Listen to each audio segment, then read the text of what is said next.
to my family even speaking out. Like, while he was still alive, that he was right. So people need to accept, the situation for what it is. We didn't wait. Yeah, I don't know exactly who you're talking about. I mean, I wish, they would be clear as to.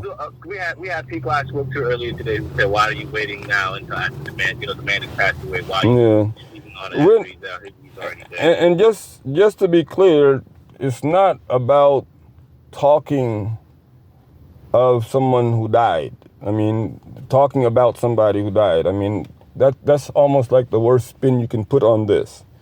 What we are doing, we are discussing the issues of the Muslims of America, period, the issues. So, exactly, I mean, yes, of course. I mean, we want the truth. We don't want falsehood in our conversations. We want what Allah promised. We don't want the dunya. We want the akhirah in our conversation. So, don't get it twisted.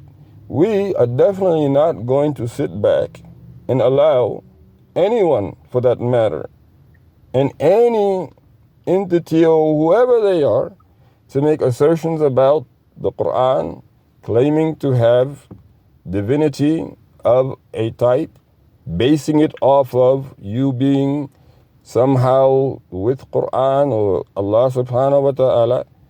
I mean, why do you expect for us to sit back and allow this saga or, this misinformation to continue? Like, why do you expect that?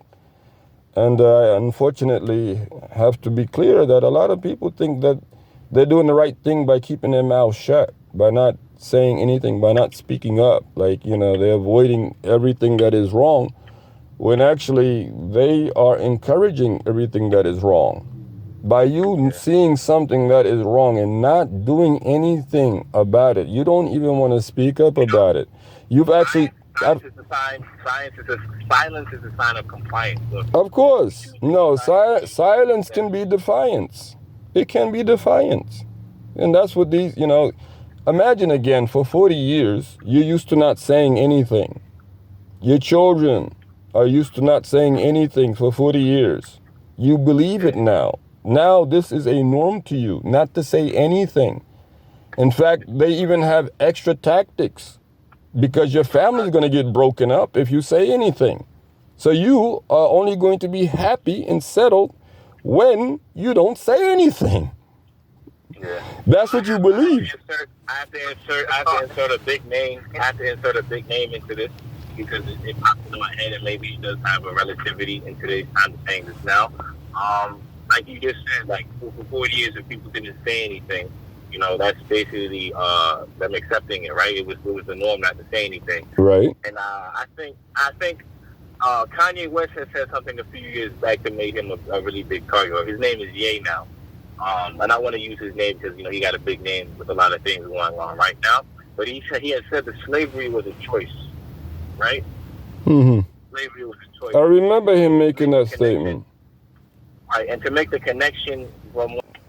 We were still contemplating. Like I myself, I had a number of conversations prior to even the quote unquote miracle about, it just doesn't add up. But I mean, I already have a background or expertise with the order of Sufiya, and in Sufiya also, you're not supposed to be challenging whoever is in authority, and he was, unfortunately, you understand, of that caliber at the time. So, I still had to come to terms about it.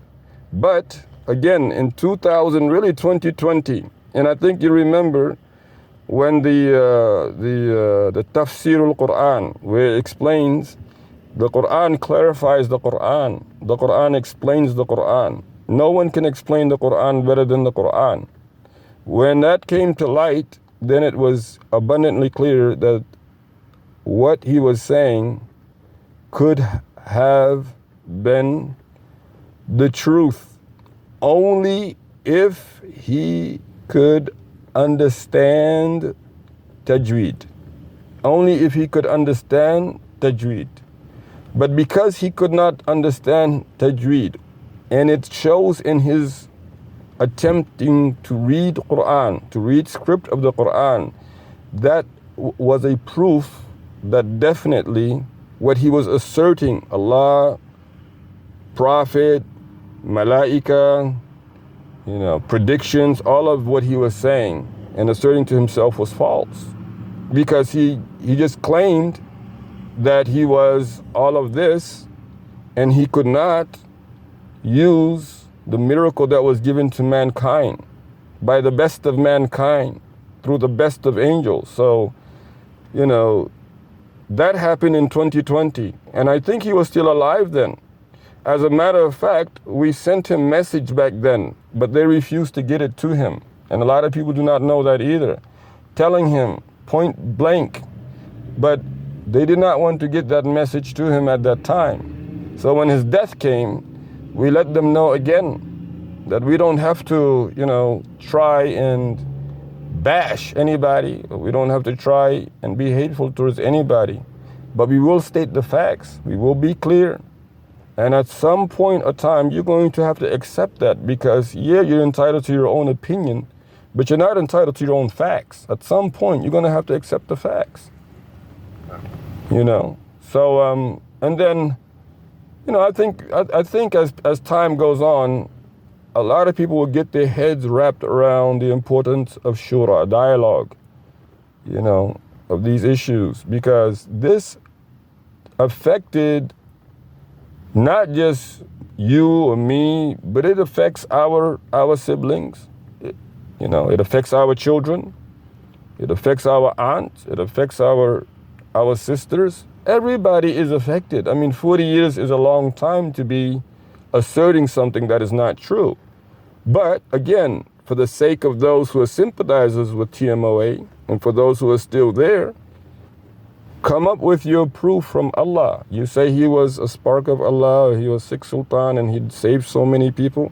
Come up with your proof from Allah that he in fact was who he claimed to be. It was bad enough he could not speak English. And the Quran says that Allah does not send a messenger, a prophet, to a party, to a nation, without them having command of that language. That means that they mastered the language of the people. They know it. And in all the prophets, you never sent one time, you can never say or see where Allah subhanahu wa ta'ala proved otherwise. This is exactly who Allah is. So how do you get a man come to you, tell you that Hazrat Ali taught him, you accept that. He comes from the sparks of light of Allah, you accept that. He tells you that he is also of the Prophet ﷺ's family and household, you accept that.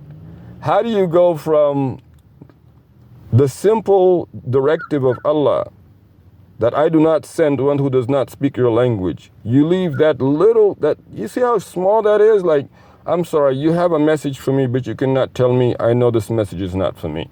That's simple. Right. You go from that to all of these other things. You go to the fact that he is so close to Allah, if not even, he is. He's from Allah's sparking light. You go to the fact that he is a sultan and he's the imam of Imam al-Mahdi, or he's his teacher and, he's going to appear soon. How do you get to all this other stuff and you cannot even take a simple instruction from Allah? That's what I'm dying to understand. You understand, like, what the reason and, like, how is that even possible? And his predictions, the predictions that he made about the world ending and, and how Barack Obama is supposed to be our savior because he's the blood of Rasul also. All that stuff is crazy. No, that's. If you look at it, Barack Obama was more of a hindrance to our people because he, to be honest, he had put a law through what he did with the gay people. No, it's no disrespect. Listen. Like what he did with our community. Listen. Obama was to be the savior to our but see, I think, marriage. And I think that falls. Completely the school. I think that falls into what was his mission, because in fact his mission, as we are seeing it, really did work out for them. I mean, they really did break up the Dar al-Islam movement. Okay? Now, for him to give that assertion to Barack Obama, and as you're mentioning what Barack Obama encouraged and did when it comes to, homosexuality, that's practically the same as TMOA is right now. You see, like, his teaching of Six Sultanat and Hazrat Ali came and taught me and all these type of things, this is still the teaching of TMOA, if I'm not mistaken, but I believe it is, and I'll have to dig in deeper. But it still divides families. It still caused deaths. It still caused spiritual or mental dysfunctions. In other words, it still continue to misguide, because there's no clear evidence that it was ever true. I mean, they keep, and I'm asking, like, bring evidence. Where is your evidence? Like, do you see how valid your evidence is? But anyway. I think one of the next steps is to get those still a part of TMOA. For us, those of the opposition and the coalition, to sit down in a civil manner on a platform and discuss these issues, that we can come together. Definitely. To maybe understand. To understand what they feel is true and what it is that we feel is the truth. And from there, to agree to disagree, but to at least have the dialogue and the conversation, so the people who listen and hear it can come to their own conclusions, and Allah will be the one to bring the party who was right, and in truth, He will be the one to bring that to light. Yes, and so we're, like, for us, we're ready for that. We have no problem. Anytime, any place, anywhere. And our objective, again, is to have an intellectual, professional dialogue, to have a better understanding between us and you. And only by Allah subhanahu wa ta'ala will that take place, according to His decree. Therefore, to stay just abstinent of the matter is not a choice for us. We will never do that. What is your question, by the way? I don't know. Do you think, since, there's a lot of people that still think the way they think, they've been there for the past 40 years, and, their children or whatever, do you think they're still capable of that type of stuff, like that racist stuff, and you think they're still capable of that type of stuff? Most definitely, because you can use your own family as a reference or a keynote. Never in the time that I ever think that my family would, come out of it. And here we are, lo and behold. Lo and behold, wallahi. You never know. That's true. At their later age, and they're older, they've been in it the entire 40 years. You know what I'm saying? So there are people in it who there are other people who have been in it just as long as them. It's only going to take the right time and the right things, and Allah will put it in your heart. If they had any kind of doubts about it, or they had any kind of wallahi, truth, or towards righteousness. Towards righteousness, they would wake up. It could be just our words. It could be our words that ignite that fire. Allah knows best.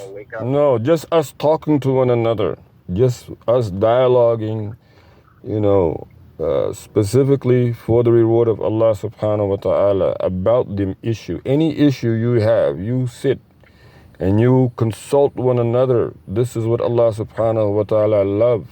You understand? Consult one another for the reward of Allah. And this is what we're consulting and discussing. And we know for a fact that Allah Ta'ala's way is going to come to pass. We're not afraid of that. Neither we're afraid of anyone who chooses any other means besides civil dialogue. You choose some other way, we have no problem there either. Allah suffice for us anyway. So, mashallah. But we're gonna talk more, and I'm gonna post some more information, inshallah, in the group and the YouTube, inshallah. Okay. We have this one on the record? Yes, we do. That's really good. Awesome. Yes, it's gonna be there by the night.